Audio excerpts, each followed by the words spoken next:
Now, I welcome representatives from the Australian Livestock and Rural Transporters Association. And gentlemen, if you could give your name and the capacity in which you appear today. Scott McDonald, President of the ALRTA. Thank you. And Matthew Munro, I'm the Executive Director of the ALRTA. Thanks, gentlemen. Good to see you again. Now, I will offer you the opportunity to make an opening statement before we go to questions, and I'm sorry I've kept you waiting, but thanks for your patience. No problem at all. It's a great opportunity to be here, and thank you for having us. I do have a short statement, which I'll just read out, I guess, for the benefit of the hand side. It's not too long, and it just touches on a few of the issues raised in our submission. Great. So, look, here with me today is Scott McDonald. He's our National President, but I just want to tell you a little bit of a background about Scott, because Scott is an actual transport operator running his own business.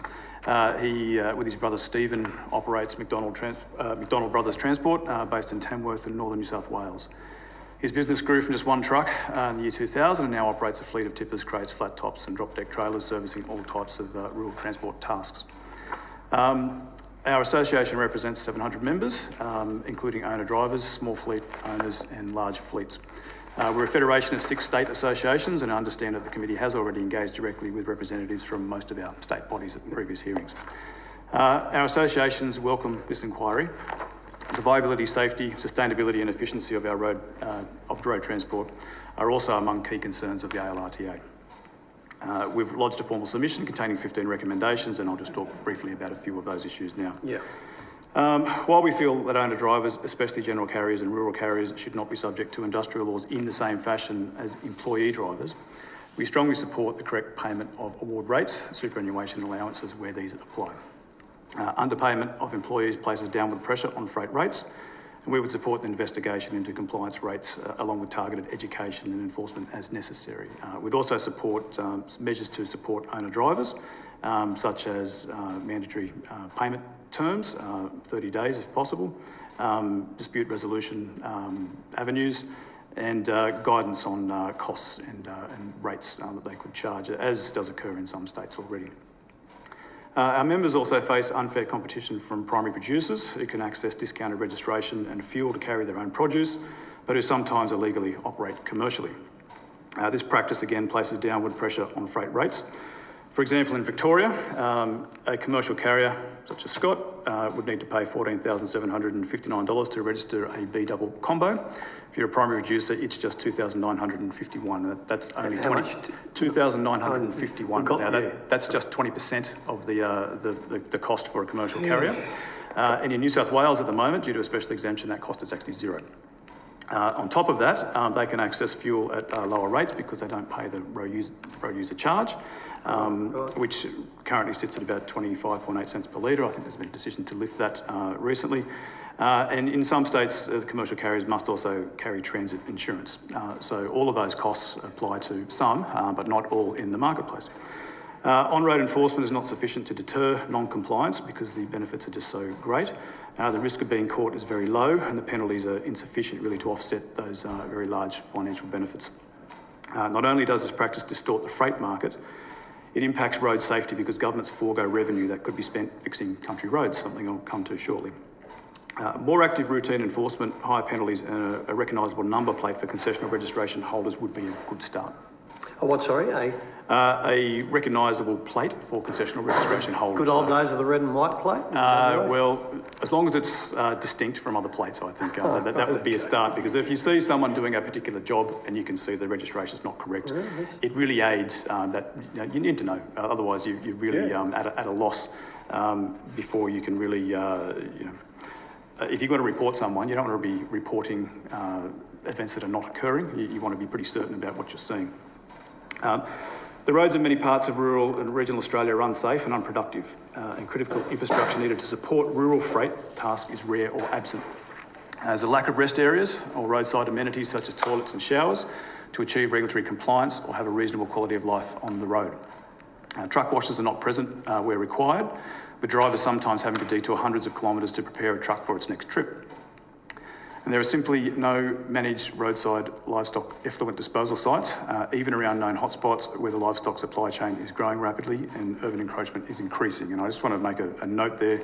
We have had some success in establishing smaller off-road sites. We're working with local authorities, but as far as having a national strategy to locate fit facilities on the sides of major freight routes where it's convenient to pull in and pull straight out again, there's none. And countries like New Zealand are 10 years ahead of where we ought to be.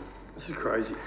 At the most fundamental level, in 2021, we should be able to get a B-double to almost every farm gate in Australia. This would reduce transport costs, returning more money to our farms and regional communities. It is cost prohibitive to upgrade every country road, so the solution must be part infrastructure and part regulatory. Rather than presuming, under the current road access permit system, that a B-double can't get to a farm gate, we should assume that, with appropriate conditions, it can. The Heavy Vehicle National Law Review has so far not produced a radical shift in this thinking. There are some proposals there that certainly will help, but it's not going to solve the fundamental problem that we have.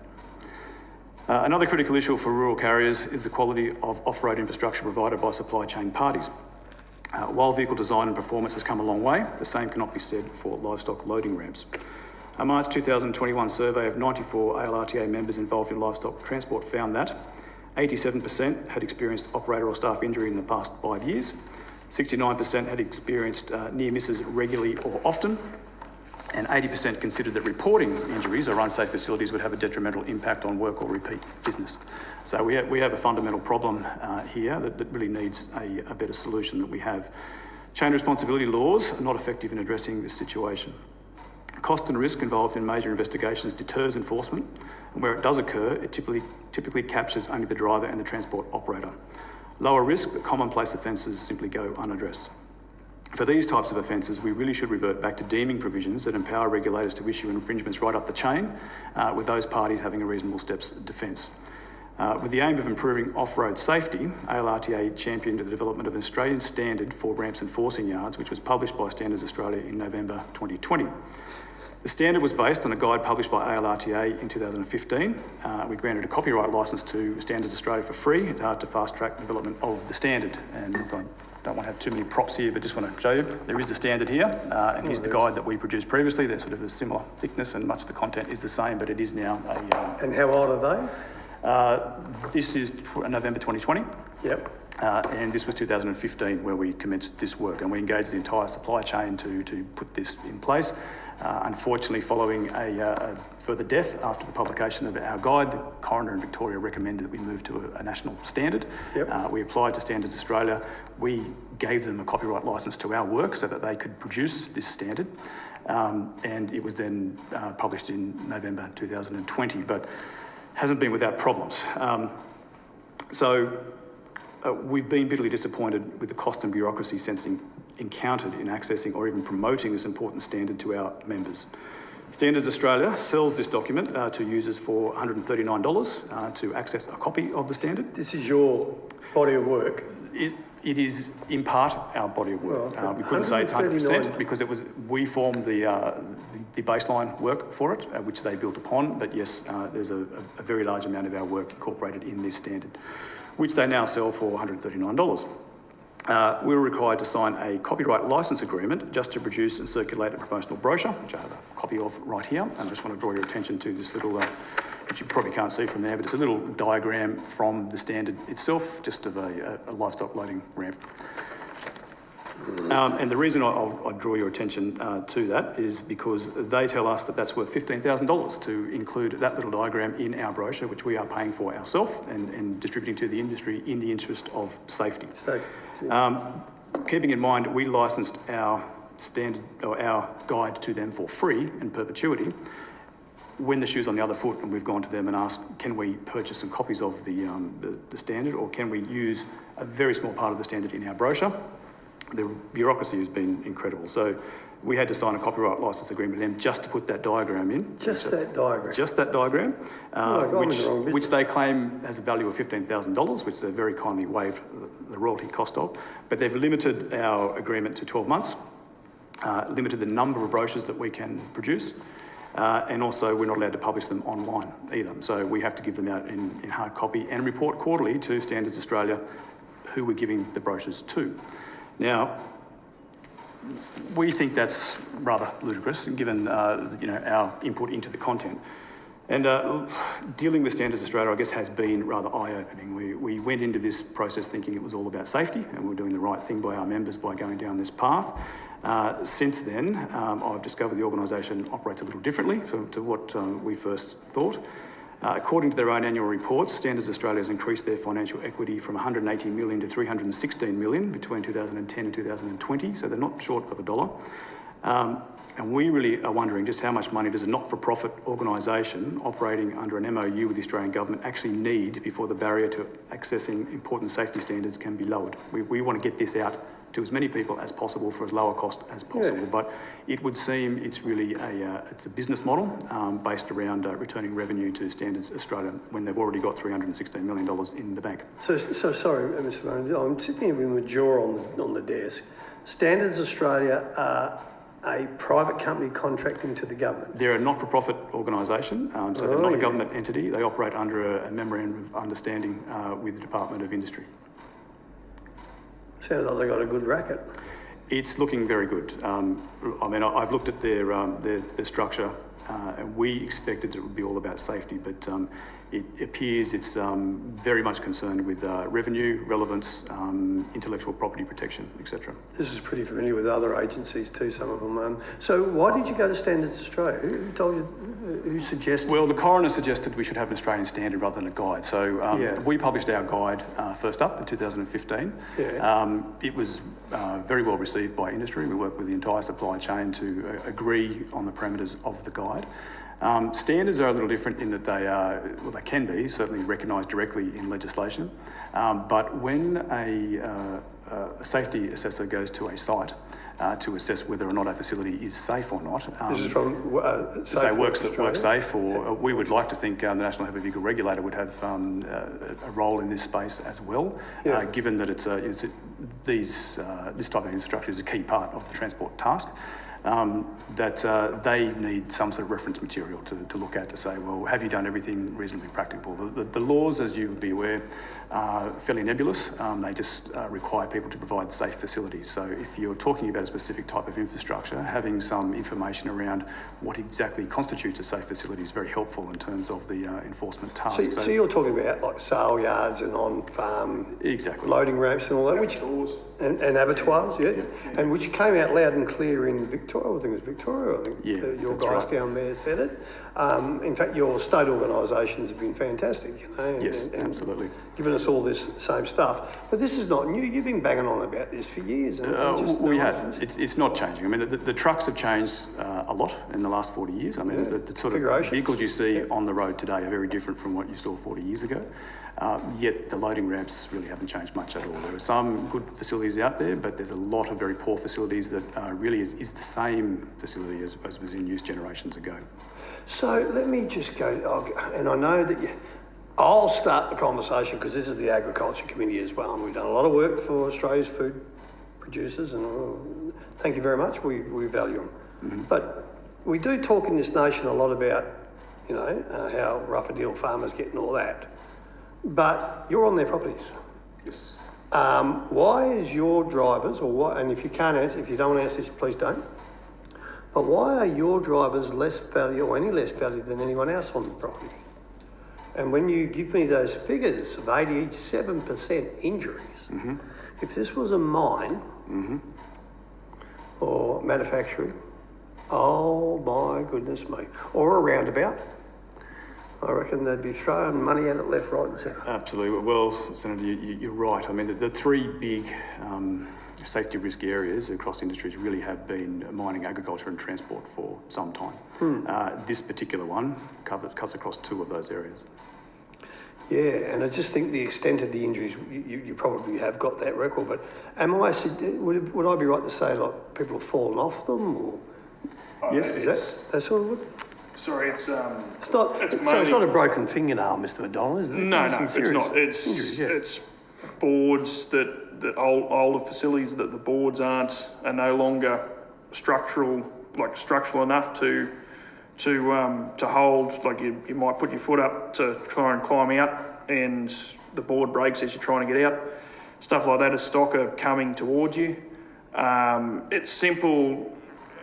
That's just one facility. There's areas where you can't get to the stock because as stock are walking up ramps, you want to be able to access, you need to be safely able to access those stock to make them still keep on walking for their own safety and for our safety, but you need to be able to do that from outside of the actual facility. Whereas a lot of those, as you go up a ramp, obviously you're going about 1.3, 1.4 metres in the air. Yep.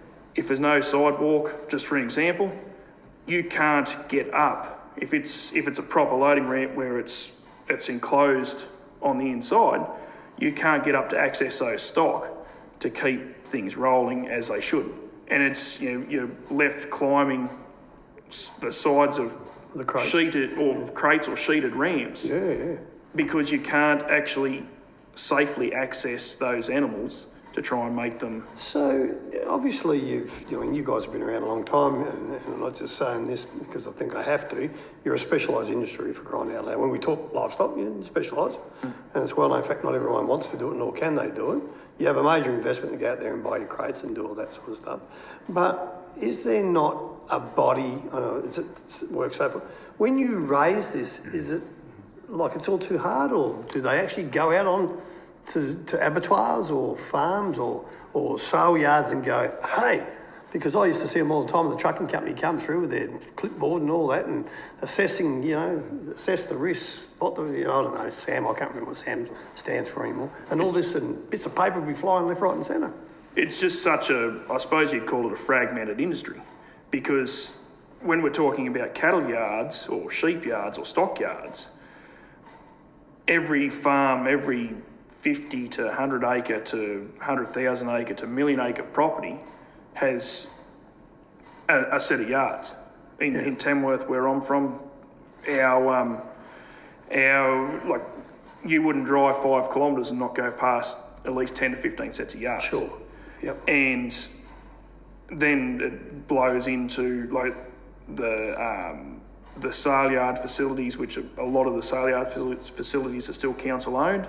So you've got such a fragmented industry in the agricultural side of things that it's not like the mining industry where you've got there might be 150 mines or 200 mines out there, but there's around a regional centre like Tamworth or Wagga, there'll be 200 sets of cattle yards within a 50-kilometre radius. Sure. Okay. And it's just the bigger operators that like your bigger abattoirs and your bigger feedlots, and that a lot of them are sort of, not all, but a lot of them are doing the right thing because it's in their own interests to have a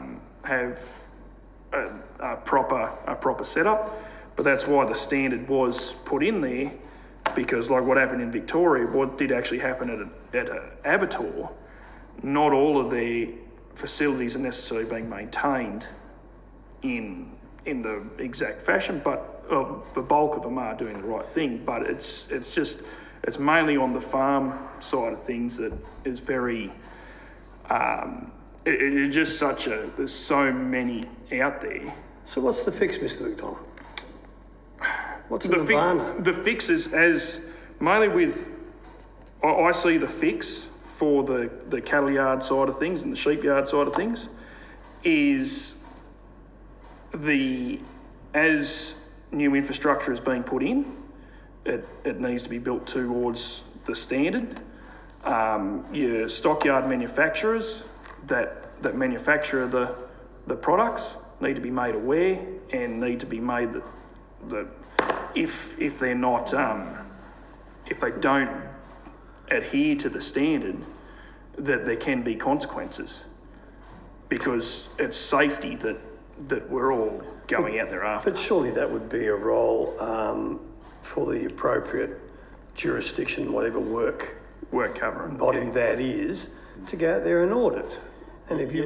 I think there's two facets to this. The first part is promotion of the standard. I mean, it's... Is there what, sorry, Mr. Is Murray? promotion of the standard. So that's the first. We need some education, and we need to be able to get the message out there. And that's why we're very disappointed with Standards Australia in that they're not allowing us to really get the message out there.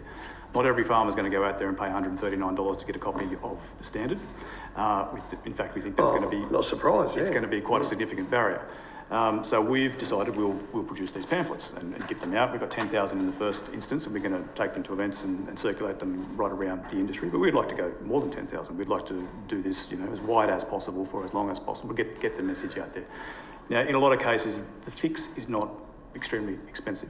I mean, the principles in here are to keep livestock and people separated. So a walkway on the outside of a ramp and an escape gate and maybe some slam shut latches might be all that's required in some facilities. But people have got to know that that's what is required. We need to know what the modern day standard actually is. We have written to all WorkSafe authorities in all states. All WorkSafe authorities in all states to alert them of the presence of this standard, so that they can use that in their enforcement activities. We'd like to think they'll go out and do this assessment, but they're really not giving it the priority that we believe it needs. As you've just heard, the statistics I've read out through our survey, it's a bigger issue than the official stats would lead you to believe, because in addition to what I've read out, look, there's about 68% of incidents that required medical treatment.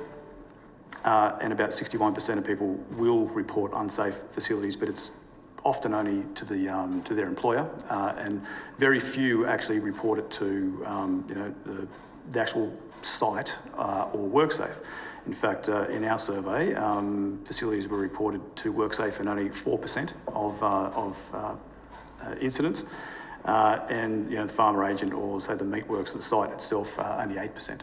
So the sites are not being alerted, because what's happened is over the years is people have just accepted this as part of the job. So you don't whinge about getting a busted finger or whatever, because you're dealing with 600 kilo cattle. People just see that as just part of the job. But I think our approach to safety needs to change. When you look at what's happening in this day and age, people are dying, people are being airlifted to hospital. I mean, if you're inside a ramp and you get charged by a bull, I mean, your chances of escaping that uninjured are pretty low. So that can be managed by having better facilities, and it has other benefits too. So for efficiency of sites and for animal welfare too. So there's a lot of benefits in doing this. But step one is promotion. Step two is really an enforcement wave to come after that, to start assessing some of these sites and pushing people down the path to improving the facilities. Sure. Well, I think the strength of the argument here that, see, there's no level playing field. We don't have level playing fields here in the road transport industry. Other people expect that we don't have it. But just to think that same driver who may have a busted finger, who may have fallen off the back of the cradle, fallen through the rotten wood or something like that, and it's just suck it up, tough, get on with it, and if you say something, someone else will do the work. Yep. If that same driver comes out of the farm and gets caught going over the speed limit or not filling in the logbook, then that's a different story, because we're going to get these evil people off the road and fine them their week's pay. Well, exactly right. Because we have structures in place to actively enforce those kind of offences. We have, logbooks, and we have speed cameras, and we've got a lot of thought's been put into how you enforce that. I think we're really at the start of the journey with this particular area. The incidence of accidents is quite high, yet the enforcement effort applied to reducing that statistic really is at this stage almost non-existent. Well, yeah, and in the general transport sphere, if your forky ran over the driver's foot, oh my God, and quite rightfully so, you can imagine all the bits of pavement have to be done and reports and all that sort of stuff. So, yeah, that is a double standard. So obviously you're falling on deaf ears. I don't know where you go from here, but I'm sure you'll keep plugging away. Look, there's two things I guess I'd ask the committee to consider. One is, I guess, the Standards Australia model, because this is just one standard. This is alarming, this. Yeah. This is one standard in our industry. I mean, there are standards for all sorts of things in Australia, and as I said, we went into this process thinking that the main focus of this organisation is going to be safety and maybe to facilitate trade. Standards have dual roles for lots of different reasons. But safety would have to be right up there. But what we're finding is this organisation is getting richer and richer and richer, and more bureaucratic. And I'd like to think when you've got $316 million behind you, that you're in a position now to say, okay, we're a not-for-profit organisation and our goals really should be to be improving trade and improving safety. And the Commonwealth Government, I think, has a role to play in insisting on this, in signing MOUs with Standards Australia, so that we can actually lower that bar so that these standards are more accessible to more people. And that's going to benefit the transport industry in a whole lot of areas, not just with livestock loading ramps, in a whole lot of areas, everywhere where there's a standard. But think about the broader Australian economy. These standards are applied to all manner of things. So they're a not-for-profit with $380 million sitting in the bank. 316 according to 316 in equity in their business. Now, their business is complicated because they have operations, but they also make investments on the side. So I thought that the best way to look through how have they travelled in the past 10 years, to look at total equity in the business in 2010, total equity in the business in 2020, and it rose from 180 million to 316 million. So I'm just trying to work out not-for-profit with $380 million in the bank, where does that money go? Okay. This is our question. What is the goal? We come back here in another 10 years and they've got $500 million in the bank. I mean, what's that money doing for safety? Senator Hanson, I know you're on mute and I'll wait for you to demute because you do have close contact with a lot of pastoralists and those in Queensland. Thank you very much. Yeah, so I just want to ask you, your opening statement about safety, about productivity, and also about getting paid a fair amount for your transport, what you're doing for those transport companies. What I want to ask you is, what's your opinion about the RSRT that was canned in 2016? So just tell me what your views of that. Do we head down that path again? Do we look at it? Because it is encompassing safety, but also my concern about it was restricting owner-drivers about the transport of backloads. So I just want to hear your opinion about that and how it would affect your association. Sure. Look, it's a very broad question, Senator. I'll sort of need to start with a bit of a history tale, I suppose, because we initially supported the RSRT before it was created. In theory, there were some significant benefits that could have flowed to industry. Unfortunately, the reality didn't quite match what we thought was going to happen, and there's a whole host of reasons for that. And I think these are things to keep in mind should we ever go down a similar path that we need to actually sort out so that we don't have that same problem. When our members start calling us and making representations to us that they're receiving letters to say the service is no longer required when an order has been made which, on the surface was made for the benefit of owner drivers, something's wrong. And part of the issue, perhaps, with the structure of the tribunal was that it had very broad powers and it really didn't answer to any particular authority. So it could make orders and would then, of course, no one likes to be told they're wrong, and stick to their guns, regardless of how much feedback was coming back to the tribunal about the order being on the wrong track. Yep. So in the circumstances, we really had no other option because we made our case to the tribunal and the tribunal refused to listen to what was about to happen. And so instead, we had to take a political path. There was no particular minister we could go to. The orders were not, for instance, disallowable by the Parliament.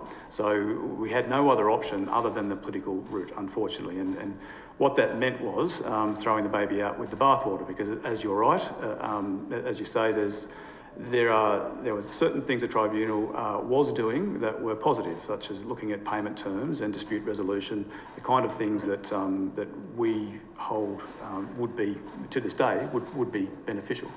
But again, we need to learn from those lessons. I mean, what it did was distort the market. So if another body was to be constituted to create similar orders, it would need to apply to all freight of a particular nature. We also have to keep in mind that our industry is a very broad church. There's all sorts of tasks or all sorts of things going on. Sure. So the order didn't really look at issues like part loads or back loads. I mean, there are circumstances where someone can take freight and make a profit at a rate that is very, very low because they've already got a truck coming past and it happens to be convenient and they can do that at a profit. Now, the order prevented circumstances where that could occur and therefore drove rates up. So I think we've just got to be very careful. If we go down that path again, we need to look at how the tribunal or similar body is constituted, how it consults, make sure we've got fail-safe mechanisms in place, make sure that if it does make an order, it's mindful of distorting the market. Orders, of course, can't be too broad. I mean, transporting livestock and your cost structures are very, very different from general freight. So you wouldn't, again, make an order that just applied to everyone, because it's just not comparing apples to apples. So a lot of lessons to be learned, and I think if we go down that path again, I think everyone needs to have their eyes wide open to the problems that we had last time, so we don't repeat them. And Thank you for that. Thanks, Chair.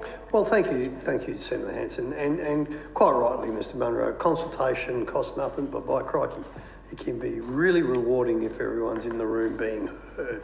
Yeah. Spot on, and I know where you guys sat there. I also know, and I have to say this, that former Senator Wacker Williams highlighted to me very early in the piece when the first hiccup came, and he was spot on the money, reflecting what he had heard from constituents out there. Yeah.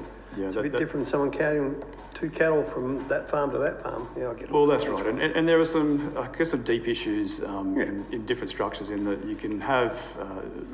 There's been inquiries in the past that have looked at, are there benefits to independent contracting? And the Victorian inquiry found there are. It can be very beneficial. It can provide secure work and more control and better income levels than you can as an employee, potentially. But there are sham contracts out there where you've got arrangements where, a person's got one truck, one employer, it's got to paint the truck in the colours, not allowed to work for anybody else, must wear the uniform. I mean, these things really are akin to employer type relationships, and those people are quite vulnerable.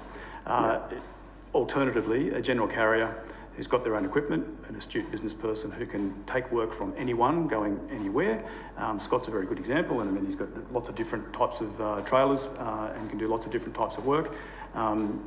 He can pick and choose. If he sees a job that isn't good, he's got options. And so that has been enshrined in legislation, for instance, in New South Wales, where there are, mandatory minimum rates that apply, but it specifically excludes general carriers. And so we'd like to think that would be also considered moving forward with any type of similar body in future. Okay, well, Mr. Munro, Mr. McDonald, eye on the time, but I do want to run this past you because your colleagues in Queensland first raised this, and I shake my head on that, and we've got some bogies in the road transport industry, but how the hell can we allow primary producers, and they can get on the phone and whinge as much as they like?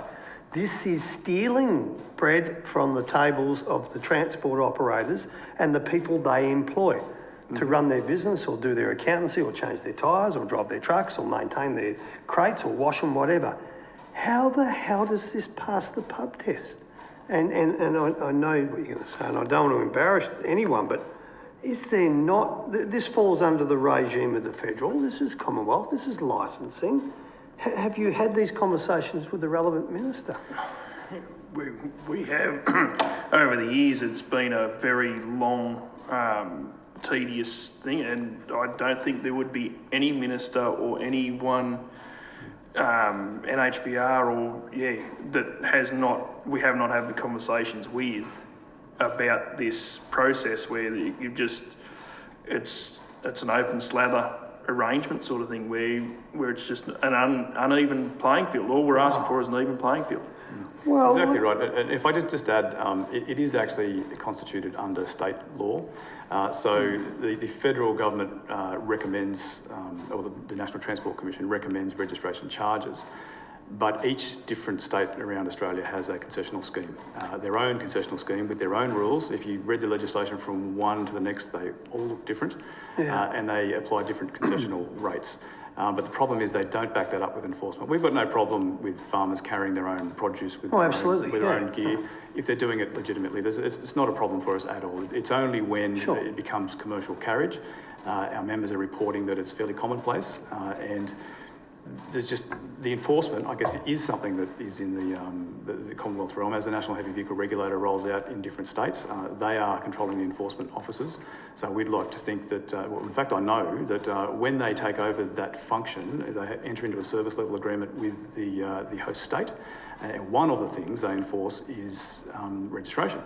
Now, I think it's a no-brainer that if someone was hurtling down the road with a B-double and they had it registered as a heavy rigid, they'd throw the book at them and say, well, you're rorting the registration system, you're stealing bread from the table from others. Oh, so hang on, they're registering as heavy vehicle? No, they have their own concessional scheme, but a person could register a truck as a heavy registered and present as something different.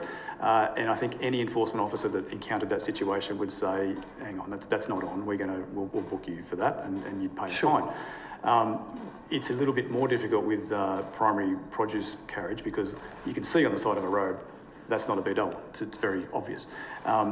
You'd need to actually take some steps in the enforcement process with enforcing primary produce to make sure the enforcement actually worked. So you firstly have to, and they do this as the very first thing, they look at, is the vehicle registered and who's it registered to, and you know, is it current, etc. And is there any concessions that apply? Under their electronic scheme, it will show if there are concessions. Now, if a concession is flagged at that point, it really they should ask those follow-up questions. Okay, well, what have you got on? Who owns it and where's it going? Now, if someone's carrying their own produce and they can show that, then no problem. If they're actually very clearly a million miles away from their farm, they've got something on that might have a consignment note that's very clearly that it's someone else's. Then you've got to start asking those questions. And a simple audit could do that, couldn't it? I'm sorry? A simple audit? Well, or is that a little bit too hard? I'm not sure how it works out here. Look, you could, I guess, subject everyone to an audit type of scheme who's in a concessional scheme, but I guess that comes with a cost in red tape. I mean, having a number plate where you could see the truck is concessional, that would, of course, prompt an enforcement officer to maybe look a bit more closely at that vehicle. Well, I'm sure other truck drivers would. I mean, if you're all lined up at the silo, and you're all lined up at the silo, and people in local areas tend to know who's who, they can recognise a plate as being concessional and saying on that person's not doing a concessional job because I know where they've come from and going to, and that then opens up reporting avenues that would certainly help with enforcement as well. But it needs to just be a routine part of roadside enforcement. When you intercept a vehicle, you check if it's concessional registration. If it is, you check that it's complying with those concessions. And when you've raised that with the state governments, what's been the response? State governments really haven't been particularly receptive to enforcement in this space. They're all a little bit different. Now, we're a federation, so each of our state bodies has taken these issues to their own ministers in their own states.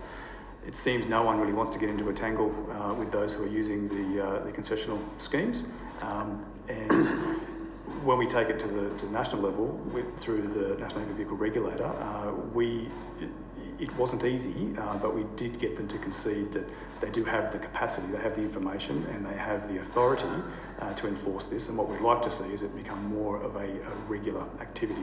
And we'd also like to see them, and they've made a commitment to report some statistics to us, which I haven't yet seen, about how many interceptions they've had, what they've checked for, and what's been the result of those interceptions, so that we can actually see and go to our members and say, of 1,000 intercepts, there was 5% concessional registration, they were all checked and this was the outcome. I mean, we need some sort of information like that to ensure that NHVR are actually doing their job in this space.